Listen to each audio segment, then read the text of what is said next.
Tages werde ich mich freuen. Eines Tages werde ich jubeln und schreien.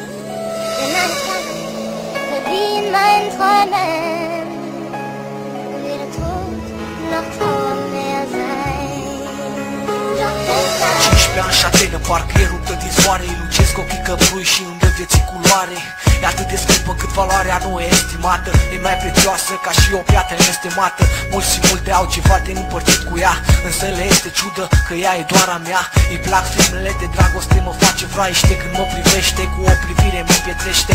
Multe vor să o imite, multe fură stilul, dar nu pot fi ca ea, nu pot fura sex appeal-ul. Îi place când o laud, îi place când o țin în brațe. E sigură pe ea, băieți nu pot să o agațe. Se-mi placă cum simte, uneori extravagantă. Mereu apariția ei este una șocantă. Îmi place mersul, privirea îmi place tot la ea, dar cel mai mult îmi place faptul că este a mea. Pentru mine ea e fata fără niciun defect. Pentru noi doi toate merg atât de perfect. Dragostea pentru noi are efect.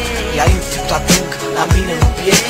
Pentru mine ea e fata fără niciun defect. Pentru noi doi toate merg atât de perfect. Dragostea pentru noi are efect. Ea e înfipt adânc la mine în piept. Îmi place că e naturală, îmi place că nu minte. Nu se poartă ca alte fete, ea e o fată cu minte, știe să se distreze. Nu e o tocilară, în ciuda faptului că e prima mereu în top la școală. Îmi place că mă iubește exact așa cum sunt și nu trebuie să mă prefac să arăt că sunt vreun sfânt.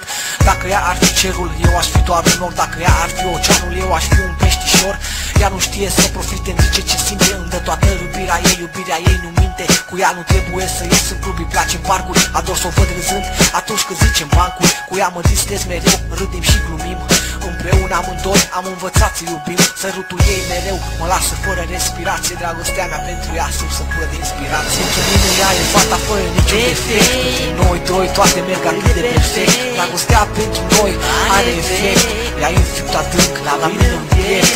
Pentru mine ea e fata fără niciun defect. Pentru noi doi toate merg atât de perfect. Dragostea pentru noi are efect. Ea e înfipt adânc la mine în piept.